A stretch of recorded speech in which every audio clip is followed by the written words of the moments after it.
안녕하세요. 방금 소개받은 장동준입니다. 반갑습니다. 네, 이렇게 이제 강릉에 정말로 오랜만에 오게 되었습니다. 그래서 제가 인천에서 왔습니다. 네, 그래서 인천에서 이제 고속도로 타고 쭉 오는데요. 오랜만에 오니까 참 좋더라고요. 강릉이. 그래서 바쁘게 이제 막 이렇게 지내다가 오랜만에 이제 강릉 이제 고속도로로 이제 강릉 방향으로 이제 고속도로를 딱 이제 타고 오는데 너무 설레고 그다음에 마음에 좀 여유가 좀 생긴다 할까요? 일단 오늘은 이제 제가 이 국어 이제 강사이다 보니까 이제 국어 학습법 관련해서 제가 말씀드릴 거고, 그다음에 이제 EBS 그 이제 활용법 간단하게 제가 말씀을 드리려고 해요. 일단 국어 고득점론에 대해서 먼저 말씀을 드리도록 하겠습니다. 사실 여기 나와 있는 내용들은 다른 선생님들도 다 강조하시는 부분들인데 제가 따로 좀 이렇게 찝어가지고 말씀드릴 거고요. 제가 또 이제 고3 수업만 계속했기 때문에 학생들이 이제 어떤 식으로 이제 그 국어를 갖다 어려워하고 그다음에 이제 어떤 식으로 이제 해결해야 될까, 그것에 대해서 좀 말씀을 드리고자 합니다. 수능 국어에 좀 포커스를 맞춰서 진행할게요. 내신 국어에 어차피 시험 범위 안에 나와 있는 내용들을 갖다가 잘 우리가 이제 공부하면 되는데 수능 국어는 좀 다르게 우리가 접근할 필요가 있다고 생각합니다. 여기 학생들 좀 있는데 수능 국어 어렵죠? 어려워요?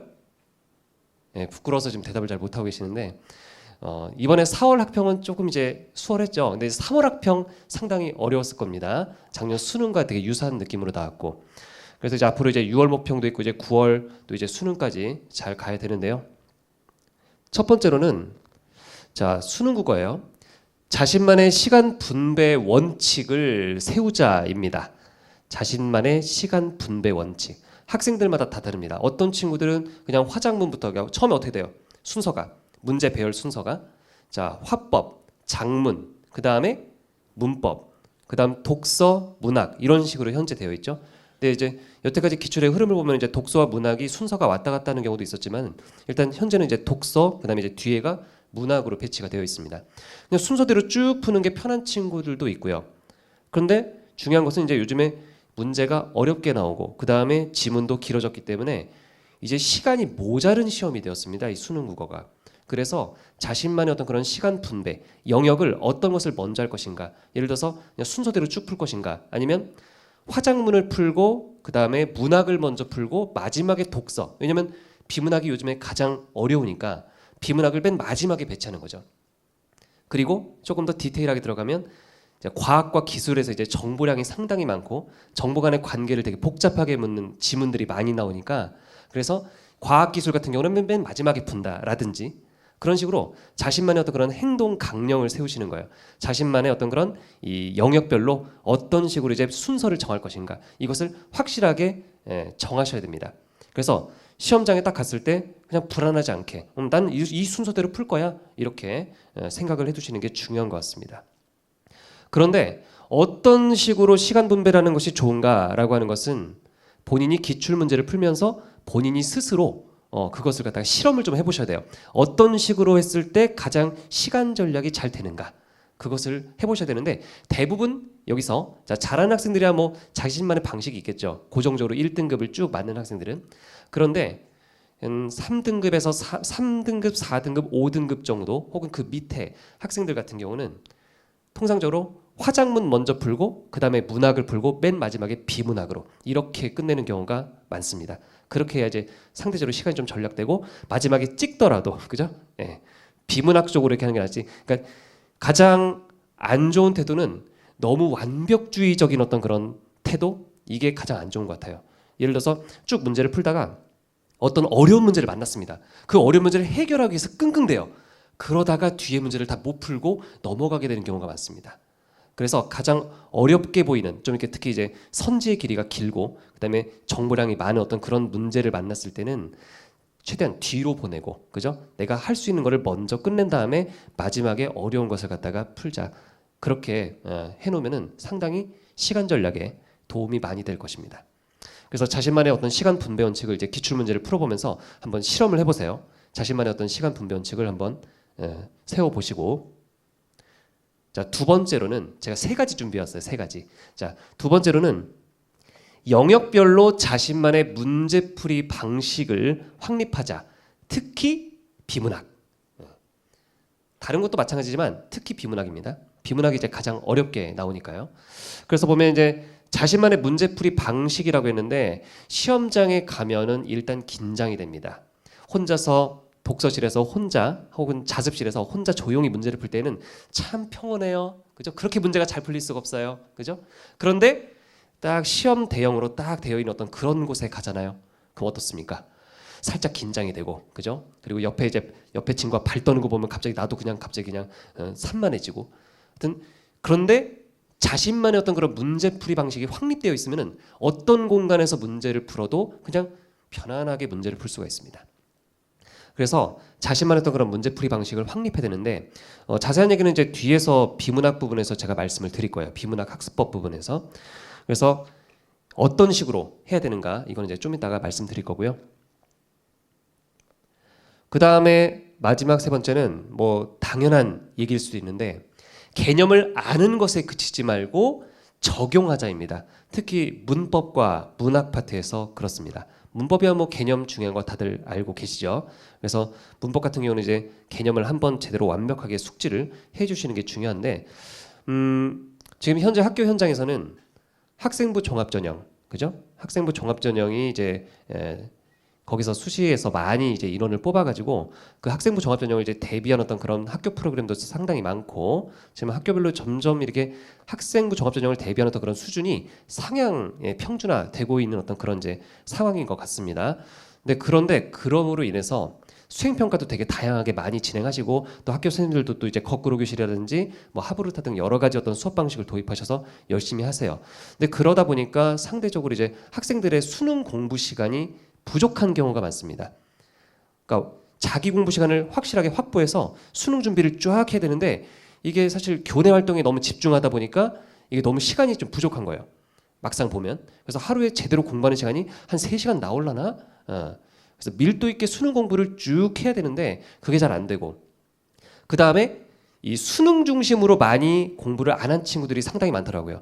그냥 내신이 중요하다 보니까 이제 내신 대비 시간에 열심히 하고 내신 대비 기간이 아닌 때는 그냥 학교 교내 활동에 또 이제 중심적으로 그렇게 이제 진행하다 보니까 평소에 그냥 수능은 뭐 나중에 해도 되겠지 하고 그냥 그렇게 넘어가다가 이제 고등학교 2학년 겨울방학쯤 와가지고 이제 불안해 해가지고 이제 수능 준비를 하는 거죠. 그래서 수능 준비를 열심히 하는데 약간 잘못된 방식으로 또 이제 수능 준비를 하는 경우도 있더라고요.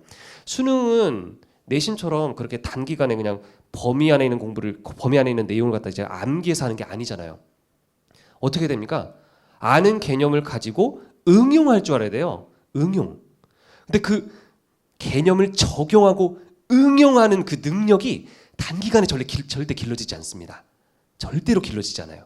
그래서 특히 수학 같은 경우는 특히 그렇고 그래서 이 적용, 응용 능력을 갖다가 단기간 기르기 어렵기 때문에 지금 사실 이제 준비가 안 된 친구들은 조금 이제 수능 공부 시간을 확실히 확보를 해서 좀 밀도 있게 할 필요가 있습니다. 그래서 일단 중요한 것은 이제 국어의 경우에는 이제 개념을 아는 것에 그치지 말고 하여튼 적용해보자. 기출문제, 문제풀이에 조금 더 집중해야 돼요. 특히 강의를 듣고 나서 개념 정리는 우리 친구들이 진짜 잘해요. 예쁘게. 특히 여학생의 경우에는 그 예쁜 필기체로 열심히 그 노트에 잘 정리를 합니다. 근데 이제 정리를 하고 나서 이걸 이제 문제에 적용해봐야 돼요. 자꾸 문제에 부딪혀야 됩니다. 기출문제, 또 이제 EBS 교재 문제 풀어보면서 자꾸 틀리고 근데 상당히 많은 친구들이 문제를 틀리잖아요. 그럼 어떤 반응을 보이냐면 대부분의 학생들이 기분 나빠해요. 문제 틀렸어. 열심히 공부했는데 수업도 열심히 들었어. 그래서 열심히 정리했어. 그래서 문제를 풀어봤는데 문제를 틀리네. 기분 나빠. 다른 과목 풀어야겠다. 혹은 자야겠다. 현실도 피해야지. 이런 식으로 그 상황을 갖다 이제 회피하려고 합니다. 그런데 틀린 문제가 나왔을 때 여러분은 감사해야 돼요. 학생들은 감사해야 됩니다. 내가 어디 부분이 약한지를 알려주는 시그널이구나 이렇게 생각하고 가슴 아프지만 아픈 마음을 부여잡고 어떻게 됩니까? 틀린 문제를 하나하나 바로잡아 나가야 됩니다. 그 힘든 과정을 거친 친구들이 결국은 올라요. 근데 대부분은 그 아픈 과정을 회피합니다. 왜? 스트레스 받으니까. 왜? 힘드니까. 하지만 틀린 부분이 있다면 그걸 바로잡아가는 거. 내가 어떤 잘못된 사고 과정으로 인해서 잘못 정답을 골랐다면 그 잘못된 사고 과정을 바로 잡아가는 것부터 시작해야 한다. 이건 다른 과목에서도 마찬가지입니다. 그렇게 해야 돼요. 그 다음에 그래서 이제 국어 고득점론 이 세 가지를 말씀드리고 뭐 특별한 건 없었지만은 다시 한번 우리가 새겨야 되는 어떤 그런 내용이었다라고 말씀드릴게요. 자, 그럼 이제 지금부터 본격적으로 저의 노하우가 담겨 있는 바로 수능 국어 영역별 학습법입니다. 수능의 영역은 5가지가 있죠. 화법, 작문, 문법, 독서, 문학 5가지가 있는데 이 영역별로 제가 여태까지 제가 이제 뭐 EBS 강의 또 현장에서 학교 현장에서 고3 학생들과 부대끼면서 이렇게 제가 느꼈던 것들 저의 강의의 장점이라고 한다면요. 제가 아직 뭐 그렇게 인지도가 높은 어떤 그런 강사는 아닙니다. 하지만 전 나름대로 자신이 있어요. 왜냐하면 저는 2가지 적에서 자신 있는데 첫 번째는 제가 학교에서 수능 Q&A 팀을 운영하고 있습니다. 무슨 얘기냐면 언제든지 그 자율학습 시간에 질문 답변 그게 가능할 수 있도록. 근데 아실 거예요. 저는 질문 답변 바로 가능합니다. 어떤 문제를 가져도 바로 가능해요. 기출이. 왜? 이미 분석이 다 끝나 있으니까. 하지만 이게 Q&A를 평소에 잘 안 하시잖아요. 그러면 일단 문제를 받고 나서 어제 한번 보자 하고서 시간이 상당히 오래 걸립니다. 그럼 답변을 받는 학생들이 좀 답답해하겠죠. 하지만 저는 보고 이건 이거야 이렇게 바로 얘기를 해주거든요. 수능 Q&A 이거를 계속 운영했던 사람입니다. 그리고 또 한 가지는 EBS 강의를 할 때 학생들이 질문 올리잖아요. 그 질문 올린 거를 다 데이터베이스화해서 제가 가지고 있습니다. 그래서 학생들이 어떤 것을 어려워하는지를 갖다가 체크해서 그것을 강의에 반영을 해요. 그래서 제 강의가 현재 완강률이 상당히 높습니다. 예, 왜냐하면 가려운 부분을 잘 긁어주거든요. 딱 이 부분 내가 어려운데 그 궁금했던 부분을 아예 강의에서 얘기를 해버리니까 그냥 학생들이 그렇구나. 네. 물론 강의에서 제가 자극적인 얘기 이런 거 안 해가지고 뭐 막 그렇게 막 이슈화되거나 그런 건 없지만 그냥 잔잔하게 완강률이 상당히 높은 강의입니다. 제 강의는. 그래서 일단 그 노하우를 담은 수능국어 영역별 학습법에 대해서 말씀을 드리도록 할게요. 학생들은 많이 도움이 될 거라고 생각합니다. 자, 첫 번째로 화법과 작문에 대해서 말씀드릴 건데 화작은 사실 이제 평소에 뭐 그렇게 그죠? 뭐 중요한 어떤 부분이 아니었죠. 예전 기출 보면은 쉬웠으니까요. 하지만 요즘에는 화법과 작문의 그 지문 길이가 상당히 길어지면서 우리 친구들이 이제 힘들어하는 어떤 그런 영역이 되었습니다. 그런데 가만 보면 화법과 작문 절대 쉬운 영역이 아닙니다. 왜 그러냐면 이유를 말씀드릴게요. 일단 1번 보시면 자, 기출 또는 EBS 교재를 통해서 다양한 담화 유형을 경험하자라고 되어 있는데 저는 이거 되게 중요하다고 봐요. 자, 지금 화법과 작문에서 화법 작문을 공부할 때 어려운 친구들이 혹시 있다면 왜 어려울까요? 기출문제 한번 보시면 거기 다양한 담화 유형이 나옵니다. 일단 대화도 나오고요. 대화, 그냥 학생과 학생과의 어떤 대화 또는 학생과 선생님의 대화 혹은 토론도 나오고 토의도 나오고 협상도 나오고 하여튼 이렇게 다양한 담화 유형이 나와요. 그런데 중요한 건 학생들이 일상생활에서 이런 대화를 하는가? 안 한다는 거예요. 진짜 손발이 오그라들 정도로 대화가 참 예의 바르고 그렇죠? 여기 이제 기출에 나오는 대화를 보면 참 모범적이에요. 근데 그런 모범적인 대화를 우리가 평소에 잘 안 하죠. 그냥 막 비속어 쓰고 그저 줄임말 쓰고 그냥 되게 단순한 어떤 대화들을 많이 합니다. 특히 토론 수업을 많이 하시거나 아니면 토론이라고 하는 어떤 동아리가 있다든지 그런 식으로 뭔가 평소에 일상생활에서 토론을 좀 이렇게 활성화했다, 토론을 많이 경험했다 그런 친구들은 괜찮지만 그렇지 않은 친구들은 갑자기 토론이 나오잖아요. 그러면 입론 나오고 그다음에 이제 또 반론 왔다 갔다 이렇게 하는 그 과정을 볼 때 상당히 힘들 거예요.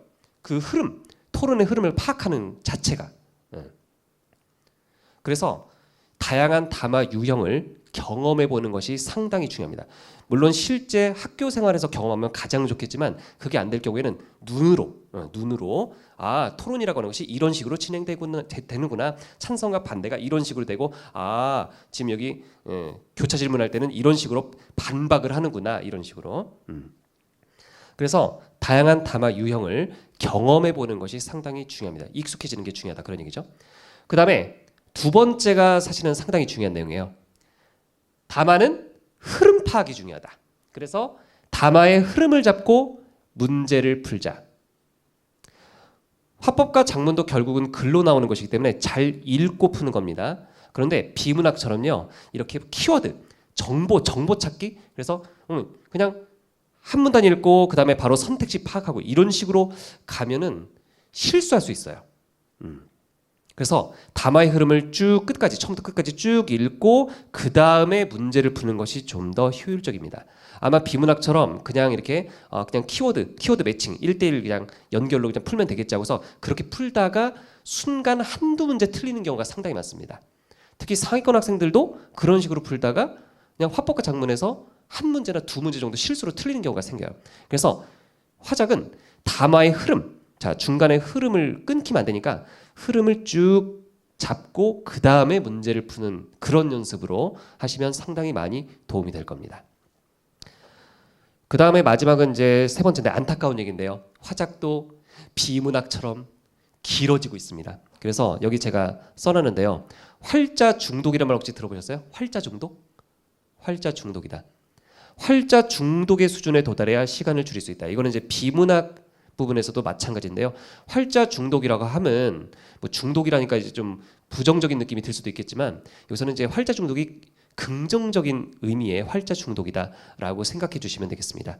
무슨 얘기냐면 어떤 글을 딱 봤을 때 이 글의 의미를 갖다가 읽어내려고 막 이제 그런 의지를 발현하는 거죠. 이게 활자 중독입니다. 글을 딱 봤을 때 귀찮아, 읽기 싫어 이런 생각이 든다면 그분은 활자 중독이 아니죠. 근데 이제 어떤 글을 봤을 때 이거는 읽고 싶어, 어떤 의미가 있는지 일단 찾아내고 싶어, 이렇게 글에 대해서 달려들려고 하는 그 자세, 이게 바로 활자 중독입니다. 그 정도 수준에 도달해야만 시간을 줄일 수가 있습니다. 그래서 대부분 학생들이 요즘에 이제 유튜브 좋아하잖아요. 그래서 영상 중독에 많이 빠져 있습니다. 영상 중독 혹은 뭐 게임 중독. 그런데 영상 중독, 게임 중독을 벗어나서 이제 활자 중독으로 가야 그래야 우리가 이제 긴 지문이 나와도 빨리 그죠? 빨리 글을 읽어낼 수 있을 것이다 라고 생각이 됩니다. 습관을 잘 잡으셔야 될 것 같아요. 그래서 이렇게 화법과 작문은 간단하게 세 가지를 말씀드리고 넘어가겠습니다. 그 다음에 이제 가장 우리 친구들이 궁금해하는 것은 이제 비문학과 뭐 문법 요 정도 영역일 텐데요. 자, 이제 다음은 비문학입니다. 자, 가장 핫하죠. 네, 가장 핫하고 우리 친구들이 가장 많이 틀린 어떤 그런 영역이라고 볼 수 있겠습니다. 자, 이 부분 저기 학부모님들만 오신 경우는 잘 학생들에게 전달해 주시고요. 자, 첫 번째인데 아까 전에 말씀드렸던 거, 자신만의 문제풀이 방식을 확립하라. 확립하자. 그래서 제가 두 가지를 제가 한번 가져와 봤습니다. 자, 빠르게 문단을 읽고 정보의 위치를 파악한 다음에 선택지의 적절성을 판단하는 거. 이거는 뭐 대부분 친구들이 많이 하고 있는 방식입니다. 이거는 어디에서 많이 통하냐면 인문, 사회, 예술 지문 이런 쪽에서 많이 통해요. 정보 간의 관계를 많이 안 물어보고 그죠? 그냥 흐름 잡는 게 좀 중요한 어떤 그런 지문들, 인문, 사회, 예술 그런 지문에서 이 첫 번째 방식이 잘 통합니다. 빠르게 문단을 읽고 정보의 위치를 파악한다. 근데 사실 쉬운 것은 아닙니다. 연습하셔야 돼요. 이거 그냥 뭐 이거 가지고 와서 그냥 한번 해봐야 되겠다 이게 아니고, 내가 진짜 비문학이 약하다면 비문학 지문을 가지고서 연습을, 실험을 해보시라, 그런 말씀을 드리고 싶습니다. 근데 여기서 가장 중요한 것은 빠르게 문단을 읽을 때 뭉개서 읽지 마라. 절대 뭉개서 읽지 마라. 문장이 길어지는 순간 우리 친구들이 어떻게 읽냐면 대충 읽어요. 그냥 대충 키워드만 따가지고 그냥 이렇게 조합해서 본인이 마음대로 이렇게 해석해버리는 경우가 있거든요. 그러면 안 됩니다. 절대 문장이 길어졌다고 해서 뭉개지 마세요. 하나하나 끊어가지고 주어 끊고 서술어 끊고 목적어 끊고 딱딱 끊어가지고 깔끔하게 읽으려고 노력하셔야 됩니다. 근데 대부분 그게 왜 안 되냐면 뭐 두 가지 이유인데요. 첫 번째는 이제 귀차니즘. 귀찮음이 몸에 생활화가 되어 있는 친구들은 그게 귀찮아요. 끊고 그걸 자세하게 집중해서 읽는 것이 귀찮아서, 혹은 산만한 친구들이 그걸 잘 못하고요. 그 다음에 두 번째는 문장을 읽을 때 약간 좀 뭐랄까 잘못된 방식으로 읽는 어떤 친구들, 그런 친구들이 있습니다. 그래서 그냥 대충 읽는 거죠. 한마디로 이제 뭉개는 거죠. 소위 말해서 뭉개는 거. 그래서 뭉개지 말고 깔끔하게 끊어 읽기를 열심히 좀 해보자. 그러니까 집중하자, 그런 얘기예요. 그래서 정보의 위치를 파악해 놓은 다음에 그 다음에 선택지와 1대1 대응을 해보는 겁니다. 그런데 이제 지금 대부분 학생들이 이제 그 EBS 사이트에 들어가 보면 오답률이 높은 문항이 대부분 어디냐면요. 과학, 또 기술, 혹은 또 이제 인문분에서 약간 이제 논리학, 철학 약간 이런 쪽입니다. 그런데 이제 보면 그런 것들 같은 경우는 정보량이 상당히 많고요. 정보 간의 관계가 복잡한 지문들이 많습니다. 그런 지문들 같은 경우는 이런 식으로 하는 것을 추천드립니다. 문단별로 끊어서 한 문제 혹은 하나의 선택지를 해결해 나가는 방법, 이거 한번 연습해 보세요. 상당히 도움이 많이 됩니다. 저도 기출문제 이제 나오잖아요. 이제 곧 6월 모평 나오고 이제 뭐 9월 수능 나올 텐데, 저도 딱 보면은 모르는 화제의 비문학입니다. 제가 뭐 국어 선생님이라서 모든 것을 다 알고 있는 게 아니잖아요. 비문학은 여러 가지 화제가 나오기 때문에 저도 보면 몰라요. 모르지만 저도 풀어야 돼요.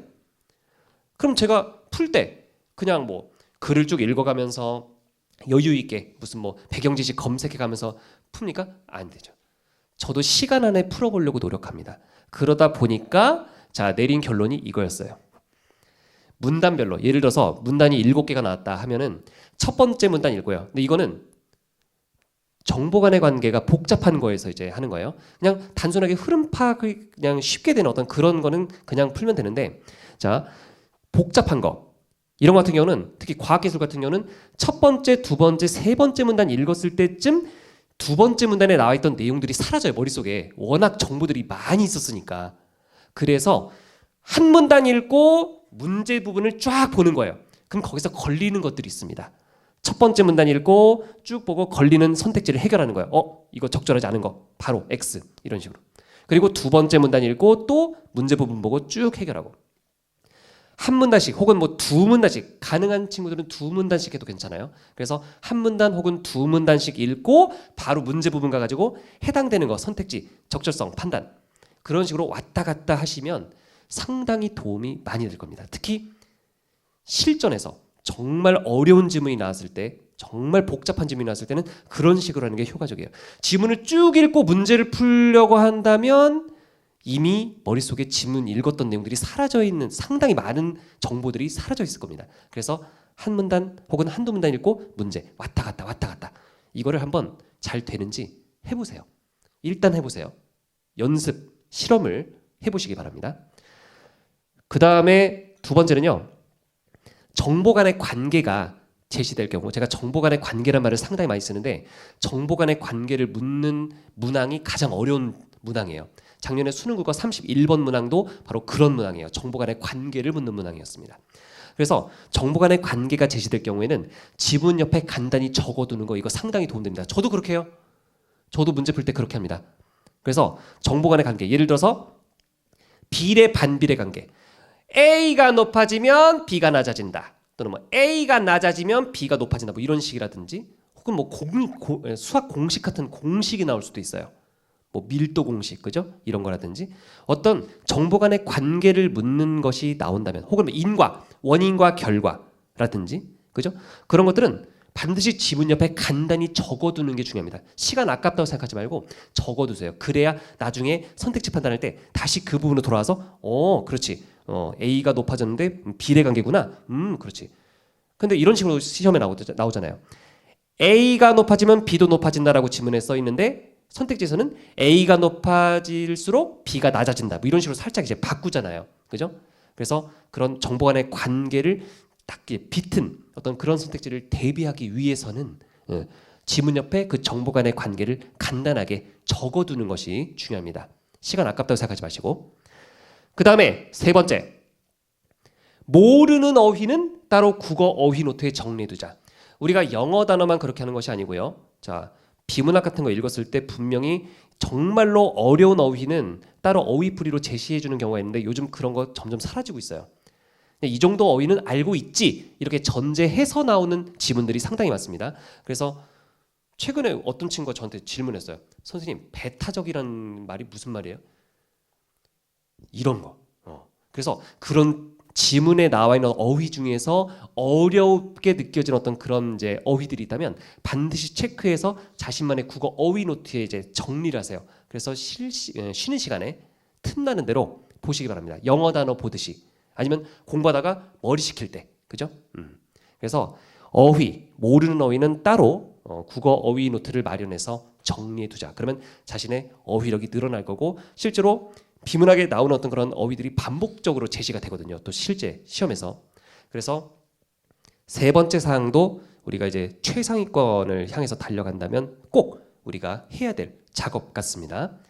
그래서 비문학에 대해서 이렇게 세 가지 팁을 말씀드렸고요. 자, 이제 뭐 남았죠? 이제 문학이랑 문법 남았죠? 자, 문학입니다. 문학은 이제 EBS 연계가 돼서 많이 부담이 좀 덜 하실 텐데요. 아직까지 고3 학생들은 모를 겁니다. 3월, 4월 시험에서는 EBS 연계가 안 됐으니까요. 그죠? 근데 이제 6월 달부터 이제 연계가 이제 될 거고요. 그래서 1번 기본적인 문학 개념은 EBS 수능 개념 강의를 통해서 반드시 숙지하자. 제가 올해는 이제 문학 안 하는데요. 자, 문학 강의 뭐 윤혜정 쌤의 나비효과라든지 그다음에 남국민 선생님도 이제 문학 강의도 있죠. 그래서 개념 강의, 개념 강의를 반드시 EBS 수능 개념 강의를 통해서 좀 숙지를 하시라.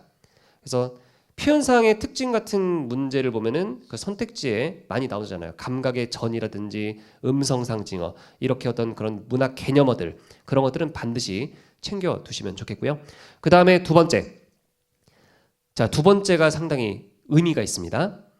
문학을 공부할 때 어려워하는 친구들이 뭐냐면 선생님 문학 도대체 시 나오고 막 소설 나오는데 소설은 뭐 그렇다 쳐요. 소설은 뭐 그냥 이야기니까. 근데 특히 시가 나왔을 때 무슨 얘기하는 거예요?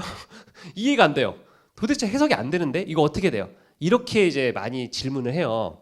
근데 낯선 시를 어떻게 해석합니까? 저도 못합니다. 그거는.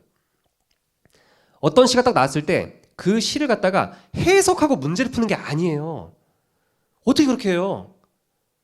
어떻게 해야 되는 거냐면 작품에 나온 내용만을 가지고 선택지의 적절성을 판단하자고 제가 얘기했는데 자, 작품의 내용은 간단하게 보고 바로 문제로 들어가서 선택지에 나와 있는 내용, 그 내용대로 작품이 그렇게 되어 있는가를 따지시는 거예요. 되게 드라이하게 접근하는 거죠. 시를 감상할 때 이 시 되게 좋다. 감동이야. 이렇게 하면 큰일 납니다. 감동에 빠지면 안 돼요. 그냥 철저하게 이 시도 하나의 어떤 그런 비문학 지문이라고 생각하고 접근하세요. 그래서 시에서 이러이러한 내용이 나왔는데, 그죠? 이러이러한 내용이 나왔는데 선택지에서 이 시는 이런 내용이에요. 이 시는 저런 내용을 얘기하고 있어요. 이렇게 선택지에서 얘기하고 있잖아요.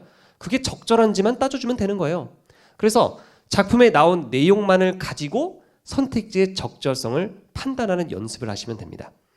그래서 기출 분석에 집중하셔야 돼요. 기출 문제 선택지 1번부터 5번 선택지에 나와 있는 내용과 그 내용에 해당되는 내용이 작품에서 찾을 수 있는지 없는지를 갖다가 잘 보셔야 됩니다.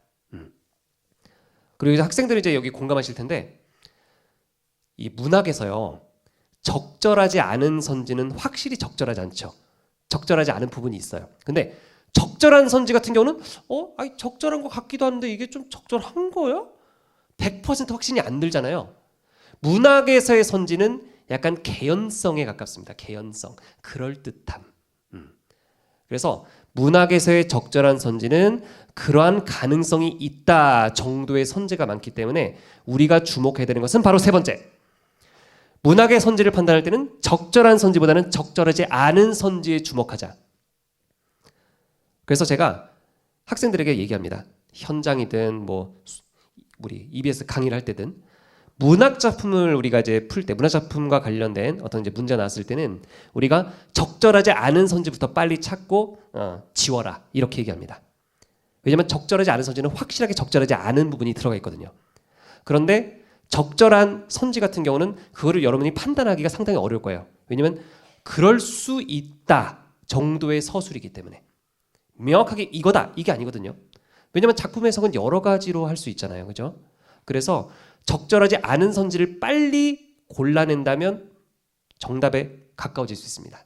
그래서 적절한 선지보다는 적절하지 않은 선지에 주목하자. 이것을 반드시 기억을 해주시기 바랍니다.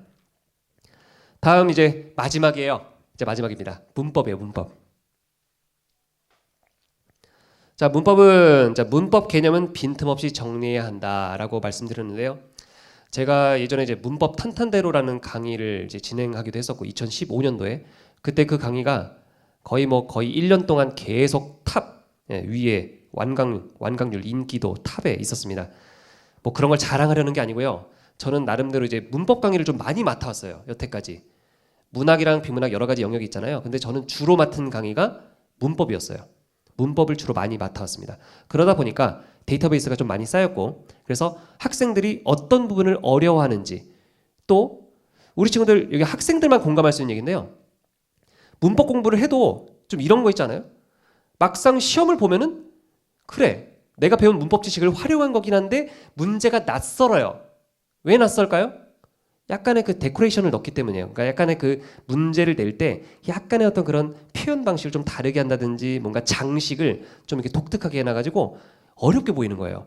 근데 막상 풀어보면은 결국은 문법 지식 안에 나와 있는 내용입니다. 그래서 문법 개념은 빈틈없이 정리해야 한다. 그래서 여러 가지 강의가 있지만 저는 일단 제 강의를 추천해요. 예. 수능 개념, 제 화작문 13분 컷인데 물론 좀 제목이 좀 자극적이죠. 13분 컷. 그래서 좀 단기간에 좀 이제 문제를 풀었으면 좋겠다. 뭐 그런 의미에서 만든 건데, 일단 여기서 화작문에서 이제 문법 부분만큼은 제가 나름대로 장인 정신을 가지고, 그죠? 제가 만든 거예요. 그래서 빈틈없이 개념이 구성되어 있습니다. 특히 문법의 예외 사항들이 다 들어가 있기 때문에, 그래서 잘 참고하시면 좋을 것 같고요. 그 다음에 두 번째는 다양한 용례를 기억해 두자입니다. 제가 수업 시간에 많은 용례를 제시하는데요. 그럼에도 불구하고 본인이 스스로 어떤 개념을 배웠다면 그 개념에 해당되는 다양한 용례를 사전이나 뭐 이런 데서 찾아가지고 능동적으로 좀 이게 더 많은 용례를 정리하는 것이 좋고요. 그런데 친구들이, 왜 학생들이 바쁘잖아요. 뭐 국어만 공부합니까? 수학도 해야 되고 뭐 탐구도 해야 되고 지금 영어도 해야 되고 할 게 많잖아요. 그래서 많은 친구들이 그 수강록이나 이런데 뭘 올리냐면, 선생님 제가 이런 개념을 오늘 수업 시간에 배웠는데 이런 용례에 대해서 좀 더 많이 알려주세요 하면 제가 알려드립니다. 또 그래서 EBS 수강후기 게시판에 그 글을 남겨주시면 제가 바로바로 또 이제 답글 달아드리고요. 그래서 다양한 용례, 어떤 개념을 배웠다면 다양한 용례를 기억해 두는 것이 상당히 도움이 많이 될 것이다. 그 다음에 3번은 뻔한 얘기로 들리겠지만 반복이 정말 중요하다. 반복. 제가 예전에 그 고3 수업을 할 때도 이게 이제 문법 수업이 있고요. 그 다음에 문학 수업이 있거든요. 근데 제가 예전에 1년간 문법 수업을 현장에서 안 하고 문학 수업만 한 적이 있었는데, 저도 문법 개념이 살짝 흐릿해지는 그런 느낌을 받았어요. 저도 이거 하루 이틀 한 게 아닌데 선생님인데도 불구하고 문법 개념이 살짝 희미해지면서, 특히 막 중세국어 쪽에 예문이 막 살짝 기억이 안 나고, 저도 기억이 안 나거든요. 그래서 학생들은 오죽하겠습니까? 그러니까 문법은 계속 반복해 주셔야 된다. 한 번 개념을 완벽하게 숙지했다고 해가지고 그게 끝이 아니고요. 계속 봐주셔야 합니다. 계속 관리해 주셔야 돼요. 그래서 반복이 정말 중요하다. 그래서 문법 지식의 수준을 갖다가 계속 일정하게 유지하는 것이 상당히 중요하다라고 하는 것을 다시 한번 말씀드리도록 하겠습니다. 자, 그리고 마지막으로 이제 영역별로 다 이제 말씀드렸고, 이제 마지막이죠. 네. EBSI 보시면 이제 강의가 여러 가지가 있습니다. 그래서 이제 좀 정말 하위권 학생들은 이제 초보 탈출이라는 강의가 있어요. 그래서 그 강의를 들으시면 상당히 도움이 많이 될 것이고, 대부분은 고3 학생들이 이제 있으니까 수능 개념으로 일단 기본적인 거 잡고, 그 다음에 수능 특강, 그렇죠? 수능 특강으로 일단 연기에 대비를 하고요. 그 다음에 뒤에 이제 수능 완성이 있죠. 그런 식으로 쭉 가는 친구들이 대부분이죠. 그 다음에 가장 중요한 것은 기출문제. 내가 기출문제를 얼마나 붙잡고 최선을 다해서 집중해서 풀었는가. 이게 상당히 중요합니다. 그리고 틀린 문제 같은 경우, 틀린 문제에 집중을 잘하셔야 돼요. 틀린 문제. 내가 이 문제를 왜 틀렸는지를 반드시 오답노트에 써놓는 게 중요합니다. 대부분 오답노트 많이 할 텐데요. 이런 식으로 실수로 틀렸다? 그러면 옆에다 써놓으세요. 내가 몇 월 며칠에 이렇게 실수해가지고 잘못 생각해서 틀렸다. 유유 반성 뭐 이런 식으로 더 써놓으세요. 그래야 다음에 비슷한 실수를 안 하게 됩니다. 그래서 반드시 기출 문제를 중심으로 해서 공부하시는 게 가장 중요하고요. 물론 수능 특강도 중요하죠. 근데 수능 특강은 서브 개념으로 연계가 되는 것이고, 어차피 수능 특강에 나와 있는 것이 그대로 나오는 것이 아니고 또 변형돼서 나옵니다. 그래서 화제는 그대로 쓸지언정, 그죠? 다 바뀌고 문제는 다 바뀌고 문학 작품이야 거의 그대로 나올 수 있지만 문학 작품도 보세요. 고전 시가 같은 경우 연시조 같은 경우는 1수, 3수가 만약에 제시됐다고 하면 4수, 5수 다른 수가 제시되기도 하고 그렇습니다. 그래서 일단은 수능 특강은 그냥 이제 약간 보조적인 보조적인 어떤 교재로 그렇게 생각해 주시고 공부해 주시면 되고 그 다음에 마지막으로 이번에 우리 EBS에서 이제 혹시 아시죠? 사용 설명서 나왔잖아요. 수능 특강 사용 설명서가 나왔는데 그게 상당히 잘 돼 있습니다. 그래서 수능 특강 사용 설명서, 특히 독서, 문학 이거를 잘 참고하시면 이 수능 공부에 상당히 많은 도움이 될 것이라고 생각합니다. 그래서 저는 그렇게 생각해요. 지금 뭐 사설 강의도 있고 여러 가지 유튜브도 있고 이 우리가 공부할 수 있는 어떤 채널들이 상당히 많습니다. 하지만 저는 단언할 수 있어요. EBSI만으로 수능 국어 만점 그리고 다른 과목도 당연히 만점 혹은 1등급 원하는 등급을 받을 수 있다라고 생각을 합니다. 왜냐? 그만큼 선생님들의 수준이 상당히 높고 그 다음에 교재 수준도 상당히 높기 때문입니다. 그래서 EBSI만으로 수능 국어 1등급 이렇게 당시 한번 강조드리면서 마치려고 합니다. 그리고 이제 제가 수업할 때 맨 마지막에 최후의 승리자는 바로 여러분입니다라는 그런 이제 구호를 외치거든요. 지금 현재는 승리자가 아닐 수도 있어요. 지금은 그냥 과정 중에 있죠. 하지만 열심히 본인이 의지를 가지고 최선을 다해서 집중해서 하다 보면 결국 수능날 최후의 승리자가 될 수 있을 거라고 저는 믿습니다. 저는 학생들의 잠재력을 믿거든요. 그래서 실제로 수능 국어를 그렇게 해서 올린 친구들도 있고 그래서 저는 그 확신을 가지고 여러분이 모두 수능날 최후의 승리자가 되기를 기원하겠습니다.